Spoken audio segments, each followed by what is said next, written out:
If you'd like to listen to the Daily Blast, plus all of our other DSR content without ads, please consider becoming a member.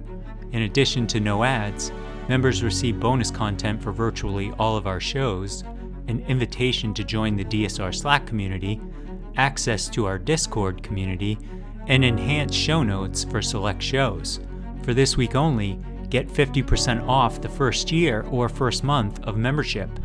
Visit thedsrnetwork.com/buy and use code GREG to receive the discount. That's thedsrnetwork.com/buy and code GREG. Thank you very much for your support.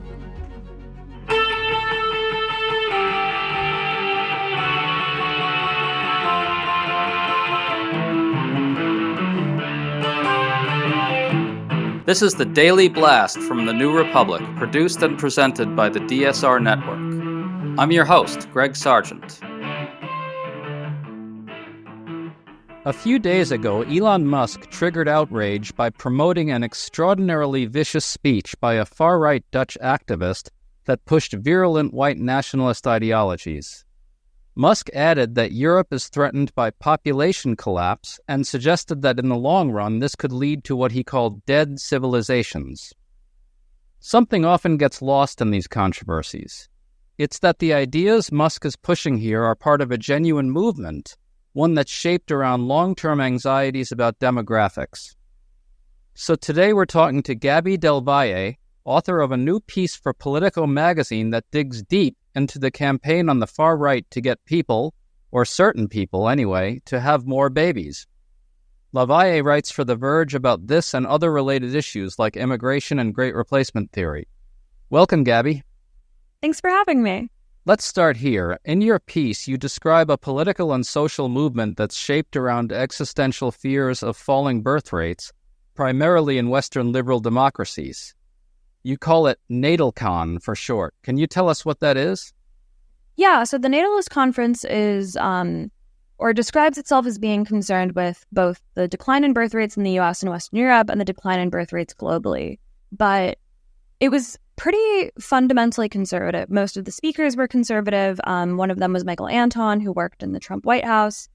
And the movement's concern is not just with the decline in birth rates, but kind of in raising birth rates among conservatives specifically. Yeah, and Elon Musk is a major proponent of a version of these theories. He sometimes tweets that civilization is in trouble due to declining birth rates. But now Musk has upped the ante. He shared a speech by a far-right Dutch activist who said the replacement of white Europeans by immigrants will mean the end of civilization. He's got this pinned at the top of his feed as we speak. So Musk did take issue with the idea that Europeans are being replaced, saying that instead populations are simply disappearing due to, quote, low birth rates, close quote. Yet Musk constantly elevates all kinds of vile anti-immigrant tropes, and here he didn't seem to dispute this activist's core idea that the disappearance of white people could soon lead Western countries to fall into ruin. Isn't this a version of this movement right there from Musk? Yeah, I would say it's a version of it for sure. It's a very interesting kind of contradiction because a lot of the speakers talked about the decline in birth rates in the US, what we can do to increase birth rates, why we need more people to, fund Social Security and take care of our aging population. But immigration was never brought up as a potential solution. And in fact, some speakers brought up immigration as kind of a non-starter. They never talked about the Great Replacement explicitly at the conference, but there were, some hints. One of the speakers said that, immigrants, we could think of them as a solution, but ultimately they'll realize that they were brought here to take care of old white people and pay into Social Security for them, and they won't be too happy about that. And I think that the concern that a lot of these people have is not just that birth rates are declining, but that they see themselves as a civilization that is not only dying out, but that in some cases is, or according to some of them, is dying out as a result of a sort of orchestrated plan. Yes, and that's something that Musk hints at a lot, right? I want to focus on something you said there, which is that they don't see immigration as a solution, right? So for liberals and leftists, immigration solves a lot of these long-term demographic problems. It could create more taxpayers of working age to pay into Social Security. It could populate places that are suffering decline in the heartland. In fact, there are even efforts to move immigrants to some of these places, and you even have red state governors, a few of them anyway, saying that they want more migrant workers in their states because they need them, right? But what your piece drew out, I think, is that these anxieties about birth rates actually dovetail with anxieties about immigration, right? They don't see immigration as a solution to long-term demographic decline. They see it as contributing to the problem. I mean, isn't the problem for them, at least some of them, the browning of these Western populations? You quote one activist who wasn't at this conference, but is a member of this movement in some sense, talking about the need to secure the future for white children.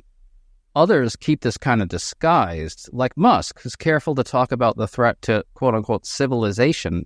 Isn't there some very crafty code wording going on here? I mean, what's the real ideology at work? What are they saying? I think there's a whole spectrum here. I think there were some people at the conference who were genuinely very concerned with the decline in birth rates, like people like Malcolm and Simone Collins, who are these like kind of tech libertarian types who have pledged to have 7 kids to do their part for the depopulation crisis. But then there are other people who, not at the conference, but elsewhere in their writings, have talked about how, we can finally admit that the Great Replacement is real, who have talked about how the elites are trying to import people from a different culture into the United States. And I think for a lot of people, there is an anxiety, not just about like population, not just like looking at, numbers on a chart or like the trending population line, but like who is having kids. And this isn't a particularly new movement, I would say. This iteration of it is certainly new, but I mean, at the turn of the 20th century, there was a similar kind of pronatalist movement that argued that old stock white Americans were being outbred by unsavory immigrants. But at the time, the unsavory immigrants they were talking about were like Irish and Italian and Jewish and Slavic. It's kind of echoing the same language, just targeted at different groups. Yeah, what you're getting at there is that the anxiety is about the demographic mix in some of these Western countries. You've also written about how Musk has pushed the Great Replacement theory, and clearly these ideas dovetail with one another, right? You certainly have some proponents of having more babies who pair that with a warning that if immigrants are imported, the population will kind of get out of hand demographically. There's another thing Musk says that you get at in your piece, which is that wokeness is a threat to civilization. And the subtext there is that social liberalism, LGBTQ and abortion rights and feminism dovetail with Great Replacement theory, right? In that those things, social liberal ideologies, discourage having a lot of children and therefore are contributing to the decline of native populations and thus the decline of what they call civilization. Can you talk about this aspect of the movement, this idea that wokeness is also a long-term threat and what they really mean by that? So I think some people see it as just being kind of a logical sequence. Like when people are delaying childbirth because women are focused on their careers or because there are more LGBTQ couples out there, or people are just choosing not to have kids altogether, that they see as a kind of like downstream effect of wokeness. But then there are other people who kind of see all of these things as a concerted effort by the elites to trick people into not having kids. There's kind of layers to it. For the more conspiratorially minded people, there is, a democratic or a global Soros plot, basically, to sterilize white people or Americans or Europeans, not literally, but to use the culture as a sort of sterilization tactic. And that's kind of what they mean when they say that wokeness is contributing to population decline. People have delayed fertility compared to previous decades. Like if you look at the population charts, like fertility rates and birth rates are down. And a lot of that is because teen pregnancy is down. It's because the age for marriage is later. People are getting married later, having kids later, buying homes later.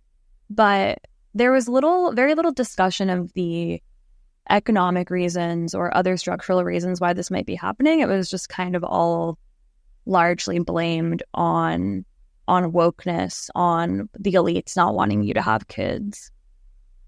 And it's interesting how they see the elites scheming, right? So there are multiple facets to the conspiracy. So the elites are importing non-white immigrants into Western countries, and B, they're suppressing the native birth rate by encouraging things like LGBTQ and abortion rights and feminism. And so this movement makes a critique of liberalism that maybe is worth thinking about, right, in some ways. They sort of say that liberal democratic capitalism encourages a kind of obsession with self-fulfillment and capitalist acquisitiveness, right, that discourages the having of babies. And so, okay, that seems something more worth discussing than the really conspiratorial stuff about how social liberalism is really a secret scheme to suppress fertility. Can you talk about the sort of those two strands, one which is kind of legit and the other which is really kind of crazy? Yeah, I mean, there were a lot of things discussed at the conference that on their face, are logical and do make sense. One of the speakers talked about endocrine disruptors in our food and microplastics in our water and all of these things that, because of a lack of regulation into what Americans eat and how our food is grown and how all of these things are produced, could lead to not just infertility, but to all kinds of other hormonal problems. Sure, that's worth talking about.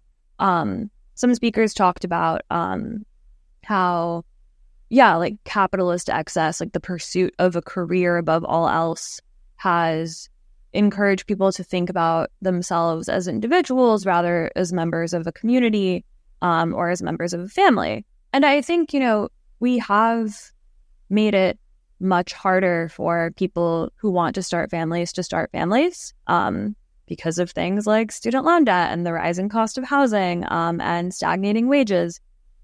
But yeah, these critiques often gave way to other speakers who, talked about repealing the Civil Rights Act or banning no-fault divorce. And I don't want to, paint them all with too broad a brush. There were different people who made these different points at the conference. And some of the speakers themselves said, we don't all agree on all of these things, but I think it's interesting that they're putting aside their personal ideological differences to come together in this way. Because there were pretty significant ideological differences among the speakers. It certainly sounds like they span a range of different views. Let's talk about what this movement sees as solutions to the problem, right?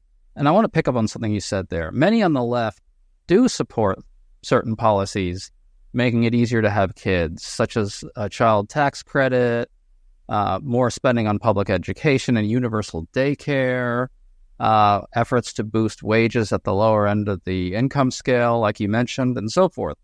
But these thinkers, at least the more conspiratorial of them and the more kind of post-liberal of them, envision something else, right? They want to use state power to clamp down on the sorts of social liberalism that to them nefariously keep birth rates low, right? Limits on contraception.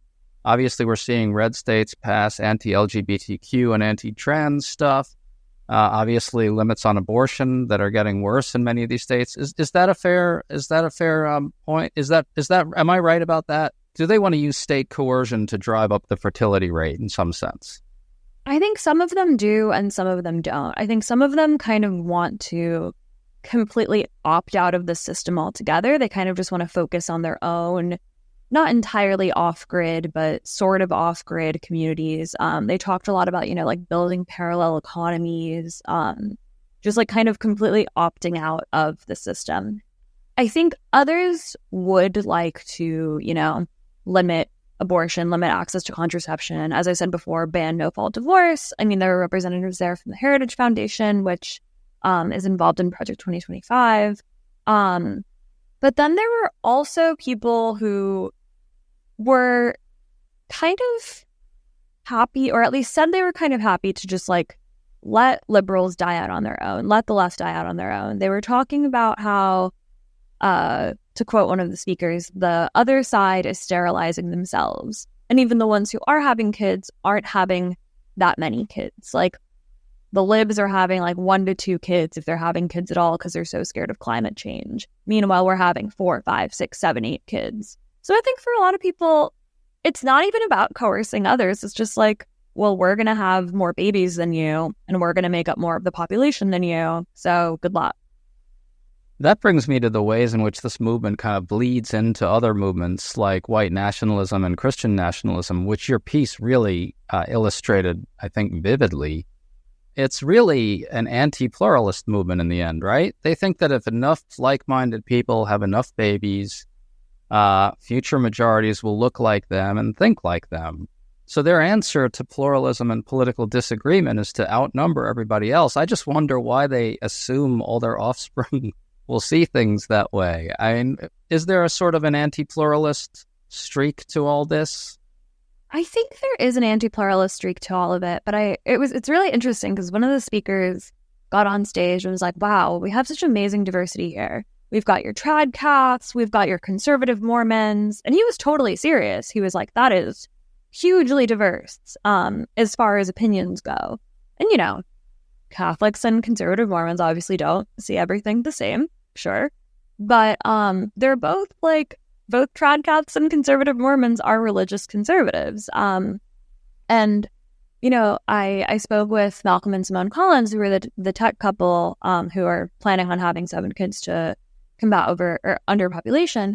And they said to me that a lot of the people they spoke to at the conference are people who have kids and even have grandkids, but their grandkids aren't having kids. Or if they have kids, their kids aren't having kids. And they're afraid that their ways of living are going to die out. They're afraid that they're going to be the last members of their bloodline, or that they won't be able to pass on their ideology to their children. There are, plenty of statistics and studies that show that most people do get both their religion and their political ideology from their parents to some degree.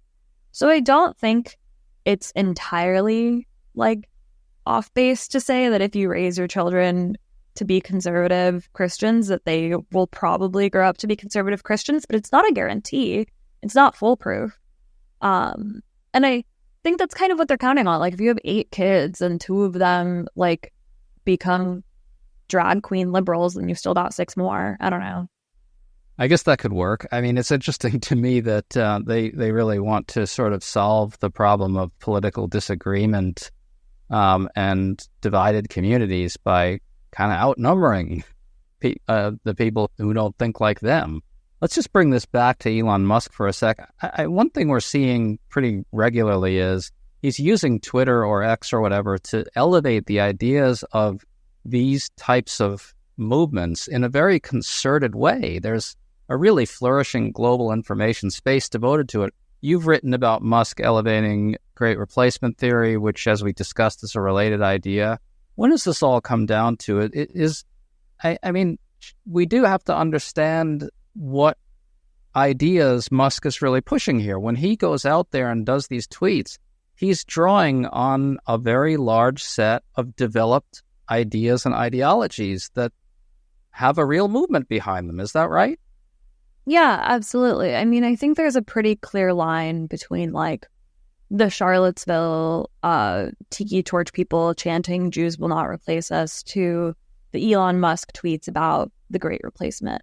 I think it's in a way a kind of pick and choose ideology. I think some people really do just believe that due to structural factors not being controlled by anyone, white people are being outbred by people of color, and they have a problem with that in and of itself.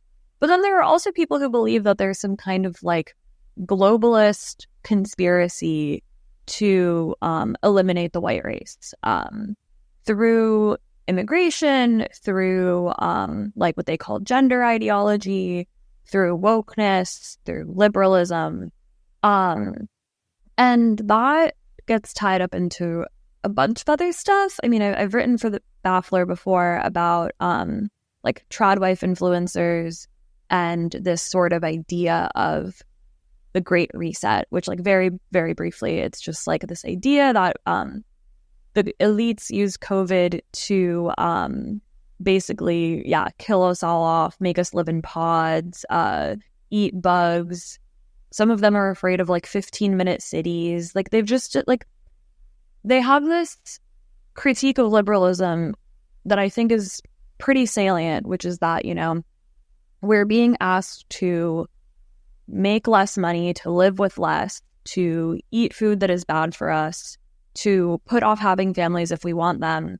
That's all true, but then like they're like you ask them why, who's doing this, and they're like, it's the Jews. That's the thing. And they can't imagine that liberals on the left have a set of ideas that would combat a lot of these problems, that you know, a lot of us agree that we should be having more flourishing families. We want to create the economic and social conditions to do that. Yeah, I think the other problem too is that a lot of them see like the left's vision for families also as kind of a threat. I mean, in the sense that they kind of see cultural pluralism as a threat. They see like LGBTQ people having children as a threat. They see parents allowing their kids to transition as a threat. They see all of these things as a threat to the established social order. To wrap this up, where does Musk fit into all this? He is one of the most powerful proponents of these theories in the world, right? I think in a way he is, but in another way, Musk is a little bit harder to pin down. It's really hard to say whether he has an ideology or if he's just shitposting or if he's shitposting but he believes it. It's really, really hard to say. But it ultimately doesn't really matter if he's joking about believing in the Great Replacement or not. Like, he's still mainstreaming it. He has a massive audience and a massive platform. Put it this way, he's deeply influential in creating a flourishing online global space for this type of information and this type of anxiety, right?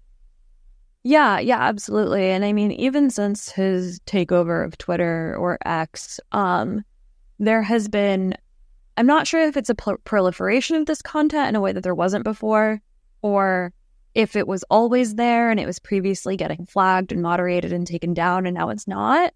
But he has certainly created an online ecosystem where people can kind of discuss these ideas that would have otherwise been relegated to like 8chan and those corners of the internet more publicly and in front of more people. And he's having a lot of success at that, no matter what you think of what a cesspool X has become. He is succeeding at doing that. Well, Gabby Del Valle, thanks so much for coming on with us. This was really interesting. Yeah, thank you for having me. Folks, make sure to check out some new content up at TNR.com.